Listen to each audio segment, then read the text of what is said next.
Here's a question for you. Do you actually care about what is going on in all of the people's lives that you see on social media? And I invite you to really think about that. If it weren't for that circular bubble at the top of the Instagram feed that tells you that Pablo from your high school has a new story, or that cute girl that you see but never ever talk to, or the person that you envy, or whatever it might be, do you really care about what's going on in their lives? I don't think you do care. And I don't mean that in a mean way, but like, if you woke up, are you thinking to yourself, shoot, what is Justin Bieber doing? Probably not. It's only when it comes into your awareness that you start to go down those rabbit holes. So if we just remove it from our awareness, we remove those rabbit holes as well. Now, if you're watching this, you're probably a lot like me, which means you're creative, artistic, entrepreneurial, and you want to have big impact in the world. And in order to do that, we need to curate our surroundings and our digital landscapes, so we've got the most fertile experience to create from. And you're probably going to be surprised by some of the points that I raise in this video that show you how the teeniest decisions and things that are happening that you think nothing of are actually having a detrimental knock-on effect in all other areas of your life. Part 1. Who are you living for? You're not living your life. You're living a warped version of it that's largely been dictated by choices and actions that you've been convinced you need to make by the culture and society that you're living in. A huge part of it is because of social media, the internet, and the cheap dopamine that comes with all of that. And so many people will tell you that we're screwed, that big tech has taken over, the cult is here and we can't do anything about it. Silicon Valley has the best psychologists who are paid just to manipulate you. That may all be true, but you're still a sovereign person. You can do things. But in order to make better choices, you need to realize what choices you're currently making. And yeah, the choices you're currently making have probably been influenced by the aforementioned. But once you're aware of the choices you're making, you can make different choices that suit you. They have their agenda, and that's cool. We all have our own agenda. Don't act like you don't. There's no problem having a motivation. But just know that your prerogative ought to be what makes you feel good. Part 2. We live in a world of maybes. We live in a world where you can arrange to meet somebody at 9 o'clock in the morning. And then it's totally considered acceptable to text that person at 9:05 and say, I'm running late. It's gotten to the point people arrange a date and a time and then they just add an extra 20 minutes on. And that's the actual date and time, but it's unspoken. You don't have to commit to anything anymore. You just have a calendar full of maybes. So we're never fully into something. We're always 1 foot in, 1 foot out. Like, to think that you can invite someone somewhere for the next 2 weeks, it's still maybe. Maybe they'll come. Maybe they'll come. Then they are coming. Then they're not coming. Oh, then they're coming again because that other thing fell through. It's like everything's just falling through. It's absolute chaos. There's threads and strands going in every which way. And no wonder we're so filled with anxiety, thinking that people don't like us based on what they've written in a text message or what emojis they've used or not used, their response time. We all have our own perception of, if they love me, they would respond with this amount of time, or they would say this or that. But I have a different way of communicating than you, and you interpret the smiley face emoji differently to this person. But this is the world we're living in. We all have one emoji, but we've got 1,400 different interpretations of what it means. Sometimes I feel that I can't do the things that I really want to do because I'm waiting for someone else to do it with me or approve of me doing it, or I'm waiting to see if there's a better option. So tonight I want to go camping. I could check my messages and see if there's an alternative option. I could contact someone and see if they want to come camping with me, in which case I would end up waiting for their message. If they don't respond immediately, then I could spend the next 6 hours wondering, like, is this person coming camping or not? It's just simple to be like, I'm going camping. I'm just rock climbing now. I was just like, I'm going climbing. That's it. I don't need to discuss it with anybody. It's happening. It's just simple. There's less clutter. My friend, we live in a world full of maybes, and it's your job to decide whether or not those maybes are serving you. Dating apps are full of people that maybe you're gonna date. People that flake on you, or people that you maybe are wasting your time with. Or maybe they're providing value. It's up for you to decide that. But if flakiness is causing you to not have clarity on what you're doing in your life, then it's time to address that and maybe start implementing boundaries.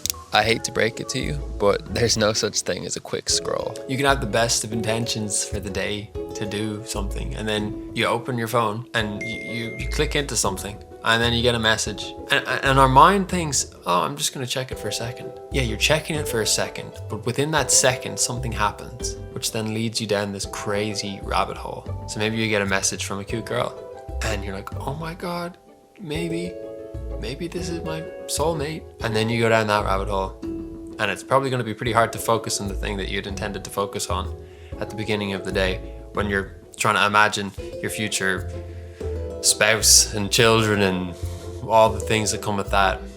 Or maybe you didn't get any message from anybody. Now you're thinking the opposite, like, am I ever gonna find anybody? Am I doomed to be alone forever? Does everybody hate me? How are you supposed to navigate that? This has all changed so drastically in like 20 years. Do you think your biology has changed that much? We've got all of this stuff coming at us from every angle, but we're the same person, more or less, that was, trying to find a water source to bathe and wash themselves and drink from, and then you're trying to find some food with your bare hands, and now all of a sudden you're trying to check to see if your crypto is at the right price to sell so that you can convert it into fiat currency and then buy something on Uber Eats to have it delivered within the next 15 minutes. I'm going to share with you some chill tips to help you optimize social media and digital usage for your creativity so that you can show up in a way that feels inspiring and lighthearted and joyful. Get them outside. I went camping on the weekend, and there's something so beautiful about just chilling by a fire and realizing that if you don't get up and get wood, that fire is going out and you're going to be cold. There's something so humbling and slow about that.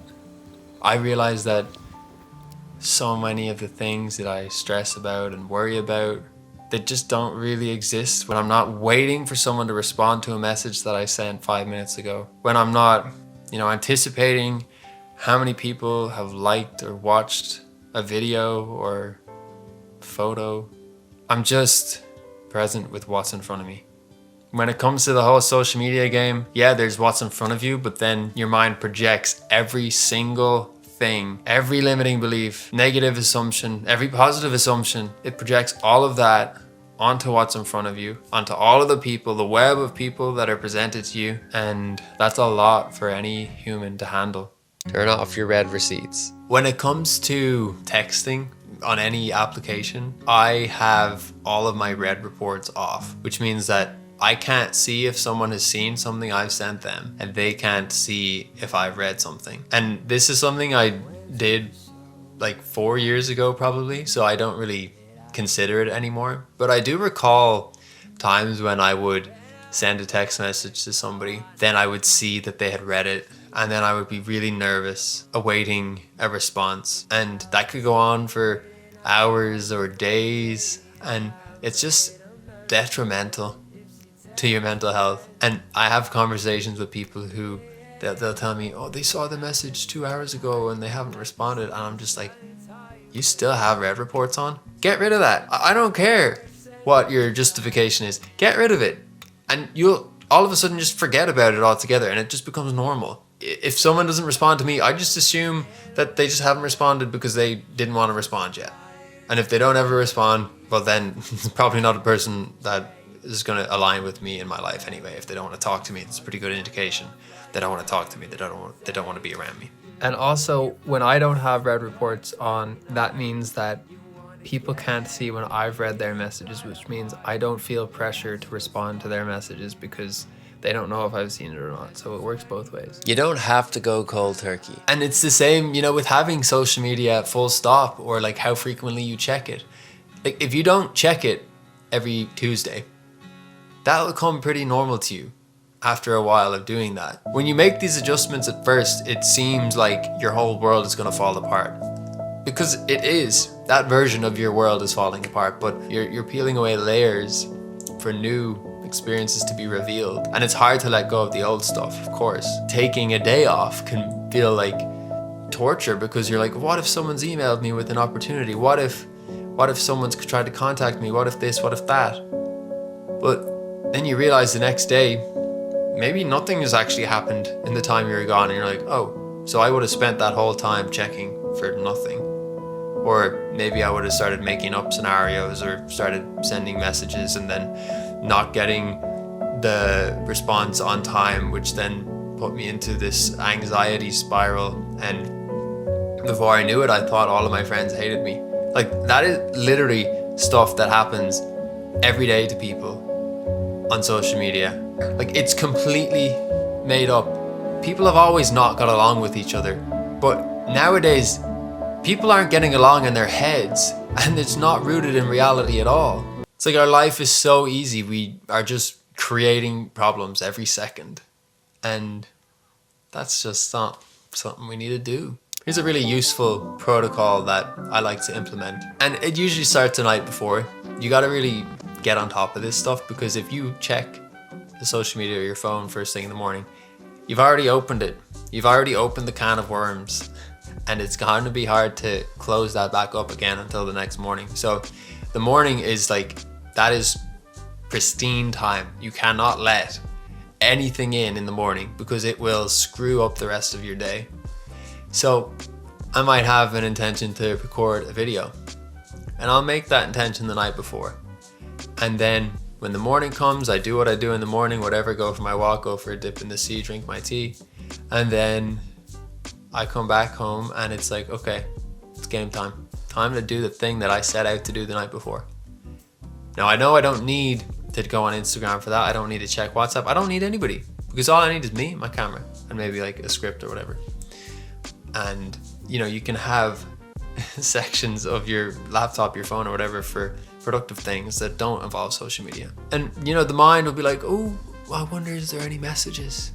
And that's fine. Let the mind do that. Just don't succumb to it. You are the master of your mind. Don't let your mind be your master. And then you got your task done. And now, go ahead. Go and open up Instagram. Check your emails. At that point, it doesn't matter as much, because you've got what you wanted to do done. You chose what you wanted to do with your day, and you did it, and you executed. You completed the task. And now, yeah, you can open yourself up to the potential BS that may be lurking in social media, but just make it easier on you. Don't let that stuff in first thing in the morning, because then it's just gonna ruin your entire day, rather than just ruining a portion of it if you're unlucky. And maybe you have your pockets where you decide, okay, I'm gonna go get some inspiration. I do that. I often go on YouTube and get inspiration for different ideas and what have you. But you got to be real with yourself when you're doing that. You got to also know that those inspiration sessions can be hijacked. You can be hijacked by the old comparison brain. Especially me, I'm making YouTube videos. I'll see a creator with way more views than me, or this or that, and then I'll start comparing myself, and it's like, oh, my intention here was to get, inspiration and clarity to build something, but now instead I'm kind of beating myself up because I'm not where I think I should be. So have your plan, have your structure, have your vision. That's what I love to help people, and I work with people on, birthing their vision, and the accountability and the creative process and the mindset that goes into that. And this is a huge part of it, is knowing what you want and then taking the necessary steps to birth that and to help that be co-created. So go forth, my friend, and live your social media and digital life on your terms, and not on the terms of your silly mind that can't seem to look beyond red notification bubbles and follower counts that don't really mean a whole lot when it comes down to it at the end of the day. It's about the quality of your experience on social media, and that translates to the quality of your followers, the quality of the content, the quality of everybody's experience who is in this game with you, because that's what it is. If you're not having fun, no one's having fun. So go have fun.